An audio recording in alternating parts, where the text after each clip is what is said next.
өз құлаған адамдар сөйтсем, менің өз құлаған орыстың снимогын беріп жүрген, артында Дарқұлов деген сөзі бар, жазуы бар. Экспертизаны сол Дарқұлов жасатқанымен 100% серьезный травмадан алған артрозарды оспаривать етуге келдім десем айтады, ете алмайсың дейді. Міне көрдіңіз ба? Бұл жеңіл ұшынан жалғасқаны міне 23 жылға дейін жалғасып келе жатыр. Сенің каждый шагың аңдулы деп айтқан сол кезде күйеуімнің өлтірген адамдардың туыстар емес. В общем, жоғары жақта отырған адамдар олардың бәрі, Назарбаевскийлар. Сонымен Дарқұлов жаңағы экспертизаны 21 күндік қып заочно шығарып берген. Ол гаиде істеген бала. Енді көрдіңіз бе, күйеуім де машинама қағып отырып кеткенде гаиде отырған ол болатын. Мен жұмысым гаимен болған кейін ол баланы жақсы білетінмін, қара бала болатын. Оның кейін мен жаңағы Дарқұлов гаидан жаңағы 21 күндік мен 21 күндік алған жоқпын. Мен төсекке 2 ай жатқан жоқпын. 2 ай төсекке бит созылып жатқан жоқпын. Тек қана ана диван сияқты нелер болады ғой. Диван емес, ана кресло. Креслода аяғыма бірдеңке астына қоятын да сөйтіп қана ұйықтайтынмын. Сөйтіп қана отыратынмын. Мен жатқан емес. Қалай ол 21 күндік болады? 21 күндік экспертиза жасап, шыртымдан сөйтіп менің инвалид алмауыма көмектескен Дарқұлов бар. Сонымен 4-ші больницаға барам, жаңағы өзі құлақ қалған адамдардың снимогын беріп жүрген маған, оны мен түріне назар аудармағам, осы жақында ғана аударам. Оны потому что мен осы шаруаларым бәрі бітпеген кейін былтыр Верховный сотқа тастап кеткен қағаз. Міне 23 жыл болды мен денсаулығыма байланысты инвалидность ала алмай келе жатырмын деп. Сөйтіп тастап кетіп едім, сізде сот бопты деді.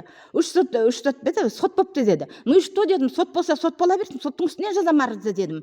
Мен сап-сау болып ары қарай денсаулығым жақсы болып кеткен жоқ дедім. Қазір по сравнению түскен заманына қарағанда 100 раз лучше, но я всю ночь не могу спать дедім из-за нестабильности коленного сустава и мына біреу аяғымның төмен жағы қайта-қайта шығып кетіп, таза бедреннің бәрі, мына позвоночный бәрі кетіп қалған ғой, баста кетіп қалған еще. Түгел түнімен ойбайлап шығам, мен ойбайлап. Только мен ұйықтап шығамын қай вақытта. Медицинада айтады, крепкий сон дейді, глубокий сон дейді, сондаға ғана ұйықтаймын мен. Мен жаңағы 4-ші больницада жүгіріп жүрген кезде, ана 4-ші больницаға барып жүрем ғой. Сол кезде жаңағы глубокий сонда ұйықтаймын деп айтамын, бірақ қағаздардың бәрін өтірік жасайды бұлар. Енді қазір немене дейді Құдай-ау? Остеопорозға көшіп апты. Менің енді мына жүгіріп жүргенім біліп алып, анда қуалап, мында қуалап, мені қуалай береді екен де, мен жүре береді екем. Ана жүрегің бір жерін алып кел, мынаны алып кел, ананы алып кел деп. Соны остеопорозда негізі адам құласа, біз сияқты адамдар құласа, остеопорозда ең бірінші сынатын білек. Оныге сынатын мынау тазобедренный. Егер мен оны сынатығым болсам, ол кезде мен 10 жылдарда ма сондай остеопорозды қойып тастаған болар. Остеопороз менде жоқ болған, мен аварияға түскен кезде 1% ғана остеопороз болған. Остеопороз демейді, 1% сынғыштық қана болған. Қазір енді мен 100% қойыпты. Айналайын көкетайлар. Мен деген осы күнге дейін остеопороздан егер құлаған болсам, күнде құлаймын. Күнде құлайтынмын. 4-ші больницада бұрын неменеге 4-ші больницада 4-ші больница 9-ші поликлиникада учетта тұрдым да, солардың қанын іше беретін. Сөйтсем дұрыс ішпеген екен. Ішкенде 7-ші больницаның қанын ішу керек екен. Сонымен мен до конца ешқайыққа шыға алмаймын.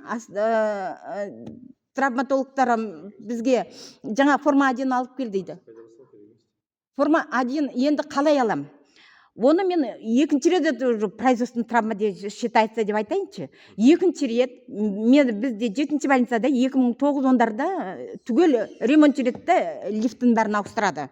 Иван Иванович Ли деген біздің дәрігеріміз ауыстырады. Сол кезде мен ана лестницадан түсіп шыға алмай қалғанмын болатынмын. Лестницадан бір ай ғана шығамын, бір айдан кейін домалап үйде жатып қаламын. Домалап барып диванға көтерілетінмін. Соның бәрін врачтарға айтсам, врачтар вообще никогда оны жазбайтын. Мен айтамын, осылай істедім ғой, мінекей осындай жағдай болды, осындай жаса десем жасамайтын біраздар. Жаз десем жазбайтын, төбелерінен тұрып аламын жаз деп. Сонда заведующий, зам главврачтар, главный врачтар барады, айтатын, травматологтар, жазба. Неге жазасың? Жазба деп айтатын. Соның кесірінен осы күнге дейін мен инвалид салған жоқпын. Олар маған жаңағы неменеге втекке жібереді маған. Втекке жіберген кезде инвалидство 15 рет бардым ау деймін, 15 ретінде әрбір аяғымды қозғайды да, инвалидство не показано дейді. Содан кейін мен айтамын, неге десем айтады, врачтарыңыз дұрыс жазған дейді. Врачтарға барып айтсам, втек бізге қарамайды, втек дұрыс істемей отыр дейді. Сонымен бұлар мені екі ортада сарсаңдатып қояды дағы. Менің өзім байқағаным, сол кезде 4-ші больницаның хирургы, зам главврачы, бір прокуратурамен жұмыс, прокурор үйіне сол жерден шықпайтын. Сол жылтың етіп втектен шығатын, втекте жүретін, бір ақша беретін адам сияқты мен өзім бір тиын ақшам жоқ, втекке беретін. Втекке ақша берсем бәрі кетіп қалмайын ба? Сонымен маған не показано, сонымен не показано жоғары штаб. Біреулер приказ бере ма білмеймін. Оспаривать етіңіз деп сол кезде маған айтты. Сол кезде 2010-да жаңағы операция жасаттым жаңағы жүрмей қалғаннан кейін совсем жүрмей қалғаннан кейін операция жасаттым лаважды жасатқан кезде 12-ші больницада жасады. Сол кезде мен больницада жаңағы бір екі профессор болды, қазақ пен орыс үлкен кісілер.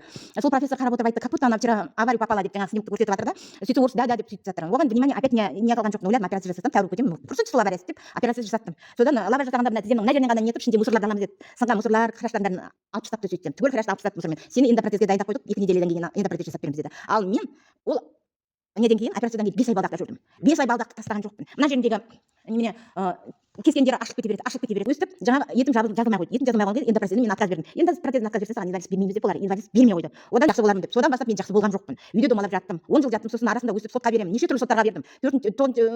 Турксибке сотқа бердім, Наурызбаевский сотқа бердім, Аугизовский сотқа бердім. Бермеген сотым жоқ. Анауысы анандай, мынауысы мынандай қағаздарды қайта береді. Сіздерде бір кісі болды.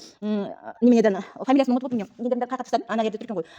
Бір осы жерге бір соттан кейін осында жіберді, апелляционный сотқа. Сонда бір кісі Марат па, Шармат па білмеймін. Нармат па